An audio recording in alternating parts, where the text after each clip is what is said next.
사랑하는 성도 여러분, 승리하십시오. 오늘 본문의 말씀은 요한복음 15장 1절에서부터 27절까지의 말씀으로 여러분들과 함께 이 말씀들을 나누고자 합니다.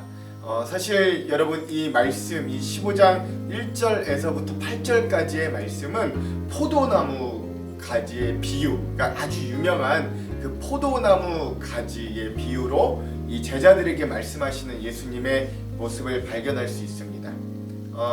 이제 성만찬, 그리고 성만찬 이후에 스스로 종의 모습으로 제자들의 발을 씻기신 주님께서 마지막으로 제자들에게 당부하시고 설교하시는 말씀 중에 이제 이 포도나무 가지 비유를 말씀하여 주시는 거죠. 이 포도나무 가지 비유의 핵심은 무엇일까요? 꼭 붙어 있으라는 겁니다. 이 줄기 대신 주님께 이 가지와 같이 연약한 너희들이라 할지라도 붙어만 있으면 산다. 너희들이 그 연약한 똑 부러뜨리면 똑 부러지는 가지라고 할지라도 너희들이 줄기에만 붙어 있으면 너희가 산다. 너희가 그래서 이 안에만 붙어 있으면 무엇이든지 내 이름으로 구해라, 그럼 내가 다 이루어 주겠다 라고 말씀하시는 장면이 1절에서부터 8절까지의 말씀입니다. 그리고 그 예수님께 꼭 붙어있는 자가 예수님의 제자, 많은 열매를 맺는 자라고 또 이야기하시는 장면도 기억할 필요가 있죠.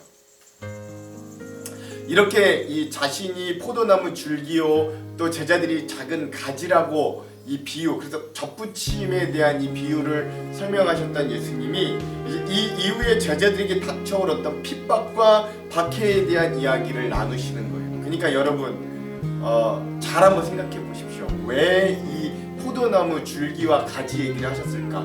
이걸 하고 난 뒤에 무슨 얘기를 하셨다고요? 자신이 받을 핍박, 그리고 이후에 제자들에게 닥쳐올 어떤 세상의 환난과 핍박을 이야기하시는 거예요. 그러니까 이건 뭘 대비하는 거냐면 그냥 나에게 꼭 붙어있으라만 의미하는 것이 아니라 너희들에게 나중에 핍박과 환난이 다가올 때 이 말을 기억하면서 누구를 떠나지 말라고요? 나, 예수 그리스도인 나를 떠나지 말고 나에게 꼭 붙어있으라 라는 의미로 오늘 말씀을 전해주셨다라는 것들을 기억할 필요가 있죠. 그래서 이제 당장 내일이면 죽을 이 예수님이 더 이상 제자들에게 숨김이 없으신 거예요. 예수님이 이제 본인 내가 죽고 다시 3일 만에 살아날 것도, 또 제자들이 자신을 배반할 것도, 그리고 본인이 박해를 받고 죽는 것처럼 제자들도 핍박과 박해를 받으리라는 것도 이제 다 알려주시고 말씀해 주시는 겁니다. 물론 그럼에도 이 당시 제자들은 그 말을 한마디도 제대로 알아들을 수 없는 상황이었어요. 이제 닥쳐야 하는 거죠. 오늘 우리도 비슷합니다. 예수님 마치 제자들이 박해를 당하는 것을 어둠이 빛을 싫어하고 미워하는 원리, 즉 세상이 하나님을 싫어하고 미워하여 예수님을 미워하고 죽이고, 세상이 예수님을 미워하기 때문에 그 예수님을 따르는 제자들도 미워하고 박해한다 라고 말씀하시는 겁니다. 그러나 이 말씀을 하시는 이유는 이것 때문이에요. 그것은 바로 후에 제자들이 예수님으로 인해 핍박과 박해를 당하더라도 당황하거나 두려워서 믿음을 저버리지 말고 오히려 그 고난으로 인하여 너희들이 이 말씀을 하신 거구나, 그러니 우리가 더 굳건하게 이 모든 상황을 버텨내고 견뎌야 되겠구나 라고 하면서 이 모든 상황에 기쁨을 주시기 위해서 이 말을 한다고 하셨어요. 그리고 실제로 시간이 지나고 예수님 승천하시고 이들이 오순절 마가의 다락방에서 120문도가 함께 기도했을 때 성령의 임재하심과 권능을 받은 이 제자들이 결국 어떻게 되느냐, 기쁜 마음으로 이들이 예수 그리스도를 전하다가 결국엔 다 기쁜 마음으로 순교했다라고 이야기합니다. 그러니까 어떤 이 기독교 역사의 전승에 따르면 오히려 이 당시는 순교하지 못한 것이 굉장히 부끄러운 일일 정도로, 나도 순교하고 싶다, 나도 순교가 부럽다 라고 할 정도로 이 당시는 굉장히 이 순교하는 것, 예수를 위해 내 인생의 목숨을 버리는 것을 굉장히 기쁨과 자랑으로 여겼다라는 전승들이 우리에게 계속해서 또 남겨져 오는 것이죠. 그러나 이 12사도 중에 단 한 사람만이 순교를 당하지 못하였다고 전해지는데 그것이 바로 오늘 이 요한복음을 쓴 저자 사도 요한입니다. 그리고 또 요한은 굉장히 장수예요. 그리고 그래서 그가 한 90세가 넘을 때까지 사도의 역할을 가장 마지막까지 감당한 사람이 오늘 말씀을 쓴 사도 요한이었고, 인생의 말년에는 반모섬에서 계시를 받아 요한계시록을 쓸 때까지, 그렇죠? 요즘 또 신천지 때문에 굉장히 핫한 책이 이 요한계시록인데, 후에 좀 이것도 여러분들과 제가 나누는 시간들이 있었으면 좋겠습니다. 어쨌든 이 사랑의 사도 요한이 이 지도자 역할을 감당했습니다. 그런데 이 요한에게도 요 마지막 컴플렉스 하나가 뭐냐면, 내가 순교하지 못했다, 내가 예수를 위해 내 목숨을 다하지 못했다라는 것이 굉장히 그 인생의 부끄러움이었다는 거예요. 숨기고 싶은 사실이었다라는 그런 슬퍼했다라고 하는 이 역사적 기록들이 계속해서 전달해 지고 있다고 합니다. 오늘날 우리 교회에도 또 다른 박해와 핍박이 있습니다. 그것은 초대교회처럼 세상이 교회를 실력으로 또 위력으로 박해하고 핍박하지는 않지만, 타락과 유혹이라는 새로운 무기로 사단은 세상을 통해 우리 교회를 공격합니다. 이런 공격이 더 무서운 이유는, 차라리 박해나 핍박은 무엇이 옳고 그른지를 명확히 알 수 있는데, 타락과 유혹은 서서히 진행되므로 우리가 알게 모르게 우리의 신앙을 정신 차려보면 신앙을 멀리 떠나 있는 그런 상태에 처해 있을 수 있습니다. 마치 개구리를 펄펄 끓는 물에 집어넣으면 뜨거워서 튕겨져 나아가는데, 그것이 아니라 서서히 그 물을 뜨겁게 데우기 시작하면 개구리가 그 안에서 놀다가 자기도 모르게 그 열기에 죽는 것과 마찬가지 이치라고 하는 것이죠. 물론 오늘날 한국교회가 꼭 세상의 핍박과 또 박해만으로 이렇게 망가졌다라고 이야기할 수 없는 부분도 많습니다. 오늘 우리는 스스로를 되돌아보아야 하는 이유가 또 거기 있는데, 우리는 우리 스스로 예수 그리스도의 십자가의 길 대신에 물질과 성공을 택하였던 과오들을 범하였다.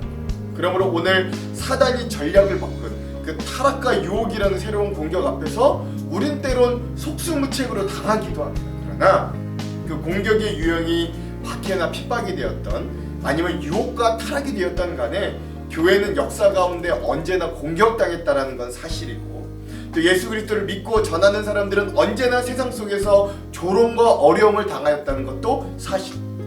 그럼에도 불구하고 교회는 사라지지 않고 믿음이 사그라들지 않았던 것은 오늘 말씀에 주님이 주시는 우리를 도울 자가 계시기 때문이다 라고 하셨기 때문이에요. 오늘 본문의 26절에서 27절의 말씀이 그렇거든요. 제가 한번 읽어볼게요. 내가 아버지께로부터 너희에게 보낼 보혜사 곧 아버지께로부터 나오시는 진리의 성령이 오실 때에 그가 나를 증언하실 것이요 너희도 처음부터 나와 함께 있었으므로 증언하느니라. 아멘. 예수님은요, 이 세상이 우리를 미워해도 두려워하지 않을 이유를 분명히 이야기해 주셨는데, 그것이 무엇이냐면 이후에 우리들에게 보혜사 성령님을 보내주셔 우리와 함께하도록 하여 주시겠다 약속하여 주신 것이 그것이에요. 예수님께서 제자들에게 보내실 분은 도우실 분, 조력하실 분, 변호하실 분이라는 이름을 가진 보혜사 성령님이셨습니다. 그리고 이 성령님이 그들에게 임하시면 성령님께서 예수님을 그리스도로 증언하실 것이라 이야기하는 거죠. 이 성령님을 만난 뒤에야 제자들이든 신자들이든 비로소 예수를 그리스도로 고백하게 되더라 라는 것들을 우리 기억할 필요가 있습니다. 그러니까 우리의 이성적인 생각으로는 과연 예수님이 주로 고백될 수 없는 거예요. 그런데 누가? 성령께서 우리의 마음을 감화시키고 감동시키고 어두웠던 우리의 마음을 밝히 조명해 주신 십자가가 보이게 해주시는 겁니다. 그때 우리에게 진짜 믿음이 생기는 거죠. 그러므로 오늘 이 말씀을 통해 오늘 우리는 이렇게 질문하게 됩니다. 오늘 우리 성도들은 예수와 복음에 대한 증인으로 담대히 삶을 영위하는가? 즉 성령 충만한 인생을 살고 있는가? 그렇지 않다면 세상의 핍박과 유혹 앞에 연약하고 무기력하고 형식적인 믿음 생활을 할 것인가? 즉 성령의 충만을 받지 못한 채 그저 무미건조한 의무만 남은 신앙생활을 할 것인가? 라는 갈림길에 서게 된다라는 이야기입니다. 그러니까 여러분, 이 차원은요, 내가 지금 신앙이 있냐 없냐의 차원이 아니라 내가 신앙을 가지고 있다고 한다 치더라도 내가 성령의 충만함을 계속 사모함으로 예수 그리스도의 길을 걸어갈 것인가, 아니면 의무적으로 더 이상 안 할 수 없어서 구원의 인질이 되어서 그냥 의무감으로 내 신앙생활을 억지로 끌고 나아갈 것인가 라는 갈림길에 서 있다라는 것들을 오늘 우리들에게 말해주는 것이기도 하죠. 그러므로 사랑하는 성도 여러분, 저는 오늘 말씀의 힌트를 얻어 여러분들에게 권합니다. 여러분, 성령의 충만하심으로 입으시기를 간절히 소망합니다. 오늘도 우리에게 저 십자가는 보여지고 주어졌지만 성령의 조명하심이 저 십자가를 우리에게 은혜로 다가오게 해주시지 않으면, 성령이 오늘 우리와 충만하게 동행하여 주셔서 오늘 우리의 믿음이 정말로 믿음되게 해주시지 않으면 오늘 우리는 견디기 힘든 거예요. 그렇죠? 사실 우리의 믿음은 은혜가 아니라 의무감이 된 거예요. 그러니까 재미없고 지루하고 왜 해야 되는지 모르는 그런 믿음 생활이 될 수밖에 없다라는 것. 그러나 오늘 성령께서 우리를 충만히 입혀주심으로 우리의 눈과 마음이 띄어서 저 십자가가 보이게 하실 때, 저 십자가의 은혜가 내 것이 되게 하실 때 비로소 오늘 우리도 저 2000년 전의 제자들과 같이 위대한 증인으로서 그것을 기쁨으로, 보람으로, 삶의 가장 큰 의미와 가치로 삶을 살아낼 수 있을 줄 믿으시기 바랍니다. 우리가 흔히 사도행전을 또 다른 이름으로 부를 때 성령행전이라고도 하는데요. 사도행전이 그래서 28장으로 끝나는 책이 결코 아닙니다. 28장으로 되어 있지만 사실 오늘 우리도 이 사도행전의 또 다른 주인공이 돼요. 2000년 후에도 우리는 29장, 30장, 100장, 200장, 1000장, 2000장까지도 오늘 우리들이 그 사도행전을 써 나아갈 수 있는 사람들이 되어야 합니다. 세상에는 너희가 환난을 당하나 담대하라, 내가 세상을 이기었다 라는 말씀은 결국 예수님이 이 설교의 마지막 선포셨습니다. 그리고 우리가 세상을 이기도록 예수님은 우리를 고아처럼 내버려 두지 않으시고 보혜사 성령을 우리에게 보내주신 거죠. 그 성령과 동행하는 삶이 되도록 여러분, 그 성령의 충만하심을 매일 구하십시오. 그렇죠? 그 성령님을 통하여 내가 예수님을 온전히 바라볼 수 있게 해달라고, 그 성령의 충만하심을 통하여 내가 은혜를 회복하게 해달라고 여러분 기억하십시오. 내가 세상만 바라보지 않게 해주시고 믿음의 눈으로 하나님을 바라볼 수 있게 해달라고 성령의 충만함을 구하시기 바랍니다. 성령님은 오늘 우리를 도우시고 우리 함께 하시고, 우리가 무엇을 기도해야 될지 모를 때 우리를 탄식함으로 우리를 위해 충고하시는 분이시기 때문에 그래요. 그러므로 성령님과 동행하는 삶이 되도록 우리의 삶에 먼저 묻고 먼저 기도하고 먼저 무릎 꿇는 성도들이 다 되시기를 주님의 이름으로 축원합니다. 사랑하는 성도 여러분, 오늘 우리가 우리의 힘으로 이 믿음을 유지하려고 한다면 이것이 얼마나 무미건조하고 어렵고 힘든 일인지 모르겠어요. 그렇죠? 목사인 저도 내 힘으로 이 믿음을 끌고 가려고 하면 이게 얼마나 힘든 일인지 모르겠습니다. 그러나 성령님을 구하십시오. 세상의 박해와 핍박도 유혹과 타락도 이길 힘은 바로 이 성령님이 주시는 힘이 아니고는 감당할 수 없습니다. 그렇죠? 교회와 목회자도 픽픽 쓰러지는 시대에 우리는 살고 있습니다. 존경하고 기대하던 큰 목사님들도, 그런 우리가 참 부러운 시선으로 바라봤던 그 대형 교회들도 돈과 성적인 타락과 세습과 인간의 성공의 탐욕 앞에 무너지는 모습을 보며 때로는 우리는 우리가 가진 신앙에 대해 회의를 느끼기도 합니다. 그러나 걱정하지 마십시오. 교회는 언제나 부족하고 연약한 병자들과 죄인들이 모임이 아닐 때가 없었어요. 그러나 그럼에도 불구하고 성령은 다시금 연약한 우리와 함께 하셔서 우리의 믿음이 사라지지 않게 하시고, 그 중에서도 다시 저 십자가의 예수를 바라보게 하시고 담대히 전하게 하셔서 박해와 핍박과 유혹과 타락도 저 십자가의 은혜가 흘러나아가지 못하게 방해하는 일을 전복하고 승리하게 버리십니다. 오늘 그 성령의 인도하심과 은혜가 오늘 우리에게도 여전하기를, 오늘 우리를 충만하게 하셔서 오늘 그 은혜를 회복할 수 있는 저와 여러분이 되기를 주님의 이름으로 축원합니다. 아무쪼록 오늘도 우리에게 주어진 이 하루를 살아가실 때에 이러한 성령의 충만하심과 인도하심을 구하면서 담대히 세상에 승리하시는 저와 여러분 되기를 주님의 이름으로 축원합니다. 기도하겠습니다. 하나님, 주님은 포도나무 줄기요 오늘 우리는 가지라고 하셨으니 우리가 주님께 꼭 붙어있는 삶을 살기를 원합니다. 오늘 우리가 주님께 붙어있어 생명 얻기를 원합니다. 그러나 주님, 우리의 힘으로 주님께 붙어있기가 참으로도 힘듦을, 불가능함을 주님 앞에 고백합니다. 그러니 오늘 우리에게 약속하여 주셨던 보혜사 성령의 충만함을 허락하여 주시고, 그 성령님과 동행하게 하여 주셔 예수님을 또 오늘 저 십자가의 은혜를 우리가 밝히 보게 하시고 그 은혜를 깨달을 수 있도록 인도하여 주시옵소서. 주님, 오늘 우리의 마음이 주님을 향한 열정과 사랑으로 가득 차게 하시고 또 하나님 세상을 향한 그리스도의 향기를 내뿜을 수 있는 능력과 권능도 허락하여 주시옵소서. 세상은 여전히 우리를 박해하고 조롱하고 때로는 타락으로 유혹으로 우리에게 공격하지만 그러나 여전히 오늘 우리는 성령의 충만하심으로 온전히 중심을 잡고 기쁨으로 주님과 함께 동행하는 삶을 살아가도록 예수와 동행하니 그 어디가 하늘나라라고 고백할 수 있는 귀한 성령 충만한 삶을 살 수 있도록 인도하여 주시옵소서. 하나님, 우리의 삶을 지켜주시게 인도하여 주셔서 우리의 삶이 주님 안에서 온전하여지게 하여 주시고 건강도 주시고 물질도 주시고 하나님 우리에게 또한 기쁜 이 믿음의 마음도 허락하여 주셔서 이 한 주도 주님 안에 승리하는 기간이 될 수 있도록 함께하여 주시옵소서. 하나님이 오늘 한 주도 우리와 함께 하심을 믿고 고백하오며 예수님 이름으로 기도합니다. 아멘. 오늘은 어노인팅 워십의 오늘 이곳에 계신 성령님이라는 찬양을 함께 들으면서 묵상을 마무리하도록 하겠습니다. 그럼 사랑하는 성도 여러분, 오늘 하루도 승리하세요. 제15장 제15장 나는 참 포도나무요 내 아버지는 농부라. 무릇 내게 붙어있어 열매를 맺지 아니하는 가지는 아버지께서 그것을 제거해 버리시고 무릇 열매를 맺는 가지는 더 열매를 맺게 하려 하여 그것을 깨끗하게 하시느니라. 너희는 내가 일러준 말로 이미 깨끗하여졌으니 내 안에 거하라. 나도 너희 안에 거하리라. 가지가 포도나무에 붙어있지 아니하면 스스로 열매를 맺을 수 없음 같이 너희도 내 안에 있지 아니하면 그러하리라. 나는 포도나무요 너희는 가지라. 그가 내 안에 내가 그 안에 거하면 사람이 열매를 많이 맺나니 나를 떠나서는 너희가 아무것도 할 수 없음이라. 사람이 내 안에 거하지 아니하면 가지처럼 밖에 버려져 마르나니 사람들이 그것을 모아다가 불에 던져 사르느니라.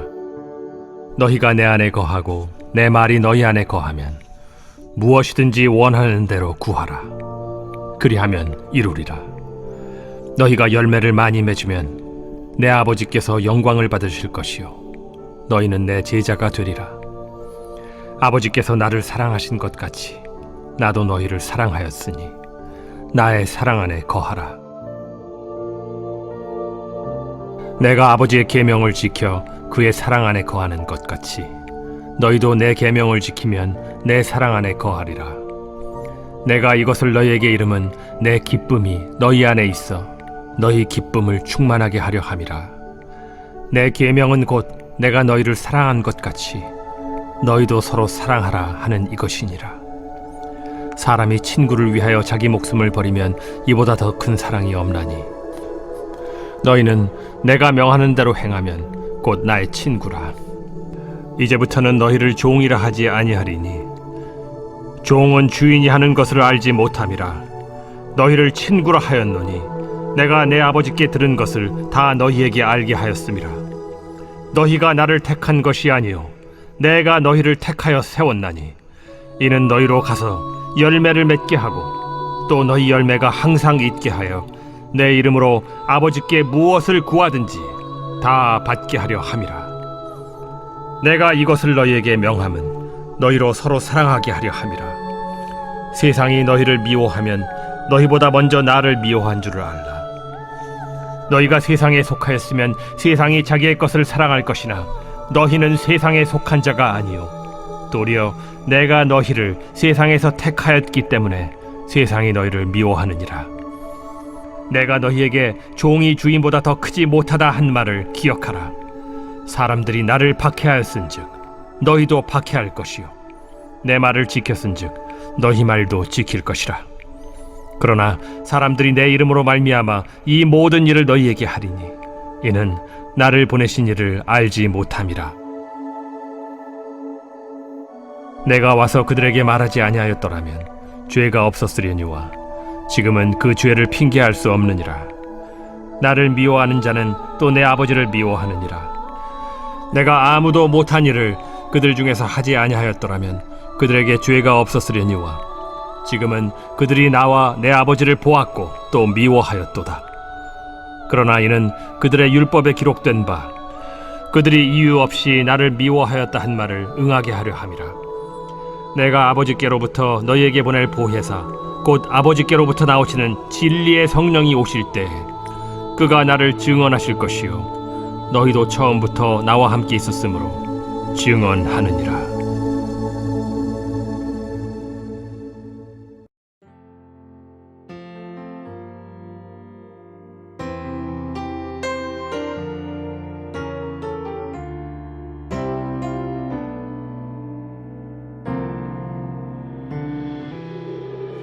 오늘 이곳